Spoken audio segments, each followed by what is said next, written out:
Good morning दोस्तों, स्वागत है आप लोगों का आज की स्टैटिक जीके की क्लास में।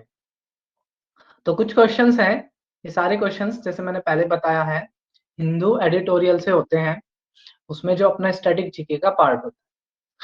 तो चलिए शुरू करते हैं कुछ क्वेश्चंस। पहला क्वेश्चन है आशा की फुल फॉर्म क्या है? तो आपने कई बार सुना होगा आशा वर्कर के बारे में। तो इसकी फुल फॉर्म क्या है? Accredited social health activist. तो जो आपके सामाजिक हेल्थ से रिलेटेड जो लगे होते हैं आपके, उनको आशा वर्कर बोलते हैं और इनका रोल बड़ा ही इम्पोर्टेंट है, ठीक है, आंगनवाड़ी जैसे कामों में। और जच्चे बच्चे की सुरक्षा से संबंधित भी इनका योगदान बहुत ही महत्वपूर्ण होता है। इसके अलावा एक है डिसइन्वेस्टमेंट कमीशन। डिसइन्वेस्टमेंट कमीशन, तो डिसइन्वेस्टमेंट क्या होता है? जब सरकार अपने किसी कंपनी को बेचकर उस या तो कंपनी को पूरी बेचती है या उसके कुछ शेयर्स बेचती हैं, उसको डिसइन्वेस्टमेंट बोलते हैं।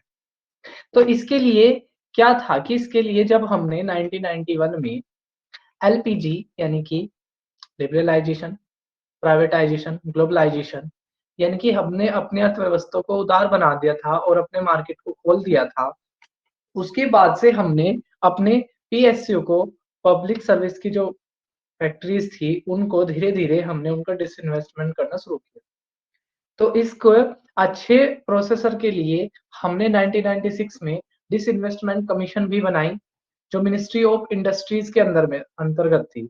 फिर हमने 2001 में इसके लिए एक अलग से मिनिस्ट्री भी बना दी और मोदी गवर्नमेंट ने एक अलग से दीपम नाम का, दीपम जो है, अगर क्वेश्चन आ जाए कि दीपम किससे रिलेटेड है, तो आपने याद रखना दीपम भी आपके डिसइन्वेस्टमेंट से रिलेटेड है। जैसे यहाँ पे क्वेश्चन भी आ सकता है, डिपार्टमेंट ऑफ डिसइन्वेस्टमेंट कब शुरू किया गया? तो 2001 में। अब हम बढ़ते हैं अपने नेक्स्ट क्वेश्चन की तरफ। नेक्स्ट क्वेश्चन है अंडर 19 वर्ल्ड कप से। तो आपको पता है अंडर 19 वर्ल्ड कप का भारत 5वीं बार, फिफ्थ टाइम विनर बन चुका है।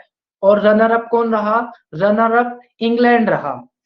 तो इंग्लैंड को भारत ने हराया।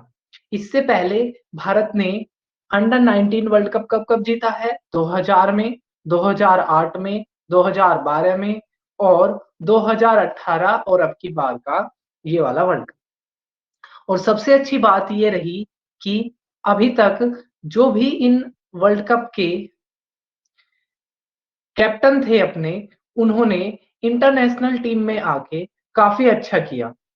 अब देखते हैं कि 2022 के जो अपने वर्ल्ड कप के विनर हैं वाई वी धुल, ठीक है, ये कैसा करते हैं।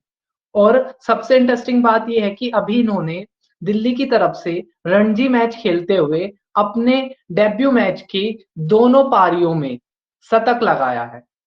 अब देखने वाली बात होगी कि वाई वी धुल जी का आगे का कैरियर कैसा रहता है। इससे पहले अगर वर्ल्ड कप के कैप्टन के जो विनर हैं, तो उसमें मोहम्मद कैफ, विराट कोहली, उन्मुक्त चंद और आई थिंक पृथ्वी शॉ, शायद ये हैं। और पृथ्वी शॉ में थोड़ा डाउट है, बाकी तो यही है, ठीक है। 2000 वाला था, उसमें मोहम्मद कैफ कैप्टन थे। फिर 2002 वाले में आई थिंक, 2008 वाले में विराट कोहली थे। चलिए आगे देखते हैं। इसेंशियल कमोडिटीज एक्ट, तो जो किसान आंदोलन था उसका ये वाला भी एक बहुत इंपॉर्टेंट हिस्सा था जिस पर विरोध हो रहा था। इसेंशियल कमोडिटीज एक्ट, ये क्या है? होता क्या है, जनरली कुछ लोग ना स्टोरिंग कर लेते हैं और मार्केट में आर्टिफिशियल कमी दिखा देते हैं। तो जब किसी चीज की कमी हो जाती है तो उसकी कीमत बढ़ जाती है और ये उस स्टॉक को धीरे धीरे फिर निकालते रहते हैं और बहुत ज्यादा प्रॉफिट कमाते हैं। इससे सुरक्षा के लिए सरकार ने इसेंशियल कमोडिटीज एक्ट बनाया था 1955 में। इसके अंतर्गत आवश्यकता से अधिक किसी भी चीज का भंडारण नहीं किया जा सकता। तो जब किसान आंदोलन हुआ था, जो कानून थे, उन 3 कानूनों में से एक ये भी था कि एसेंशियल कमोडिटीज एक्ट को हटाया जाए। तो आपको याद रखना है, एसेंशियल कमोडिटीज किससे रिलेटेड है? वस्तुओं का अधिक भंडारण नहीं करना। कब लाया गया? 1955 में। चलिए, अब हम बात करते हैं एमएसपी की, जो भी कृषि आंदोलन से जुड़ा हुआ था। तो एमएसपी आपकी 23 क्रॉप पे मिलता है, लेकिन मेनली गेहूं और चावल यानी कि धान, इन दो की खरीदारी सबसे ज्यादा होती है वैसे। इसके अलावा हम बात करते हैं आर्टिकल 19(1)(g). ये किससे संबंधित है? Constitutional guarantee to carry out any business, यानी कि भारत की सीमा रेखा के अंदर कोई व्यक्ति किसी भी व्यवसाय को अपना सकता है। फिर एक और क्वेश्चन देखते हैं, सबसे इंपॉर्टेंट, इंदिरा साहनी केस, ये 1992 का है और इसमें क्या किया था कि 50% की कैप लगा दी थी रिजर्वेशन। जो रिजर्वेशन है वो कभी भी 50% से ज्यादा नहीं हो सकता। ठीक है, अब हम बात करते हैं आर्टिकल 163।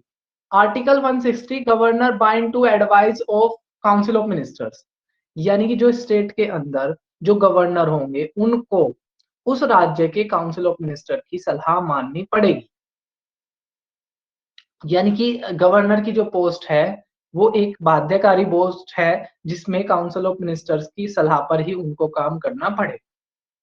फिर एक क्वेश्चन है, टाइगर रिजर्व कितने हैं? तो टाइगर रिजर्व भारत में 52 है। अब एक और वेरी वेरी इंपॉर्टेंट कि 1000 ओडीआई यानी कि एक दिवसीय मैच खेलने वाली एकमात्र टीम का नाम बताओ। तो 1000 ओडीआई मैच खेलने वाली एकमात्र टीम का नाम है भारत। इसके अलावा अभी विंटर ओलंपिक्स जो चाइना के बीजिंग में शुरू हुए थे, जहां पर थोड़ा सा भारत और चाइना के रिलेशंस में खटास भी आई थी, क्योंकि भारत ने अपने डिप्लोमेट को वहां पे इनॉग्रेशन सेरेमनी में नहीं भेजा था। तो पहले विंटर ओलंपिक कहाँ हुए थे? 1924 में हुए थे और फ्रांस में हुए थे। इसके अलावा अगर हम बात करें यूएपीए, तो ये 1967 से संबंधित है और इसमें अगर कोई भी व्यक्ति देशद्रोही या देश के खिलाफ जैसी एक्टिविटी में इन्वॉल्व होता है तो उनको उन पर यूपीए के चार्ज लगा दिए जाते हैं। अब हम बात करते हैं एक ग्रुप जो बहुत फेमस है और आजकल सुर्खियों में अक्सर रहता है, क्वाड। तो क्वाड में 4 कंट्रीज हैं, जापान, ऑस्ट्रेलिया, इंडिया और यूएसए।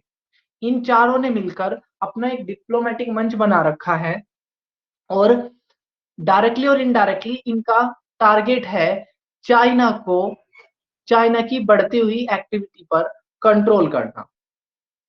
अब हम बात करते हैं आर्टिकल 356।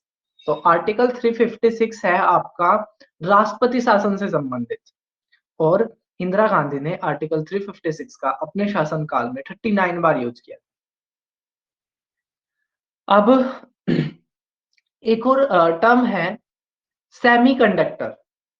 ठीक है, सेमीकंडक्टर क्या होता है? जो मेटल होती है वो विद्युत को आसानी से चीजों को अपने अंदर से पास होने देती है, और जो नॉन मेटल होती है वो इंसुलेटर होती है और अपने अंदर से चीजों को पास नहीं होने देती। अब सेमीकंडक्टर ऐसी वस्तुएं होती है जो इलेक्ट्रिसिटी को पास होने देती है लेकिन उतने अच्छे से नहीं होने देती है। तो सेमीकंडक्टर याद रखना है आपको। ठीक है, ऐसी चीजें जो इलेक्ट्रिसिटी को पास होने देती है लेकिन वो अच्छी कंडक्टर नहीं होती। तो ये थे स्टैटिक जीके के कुछ क्वेश्चंस। आपको ये क्वेश्चंस कैसे लगे कमेंट्स बॉक्स में जरूर बताना।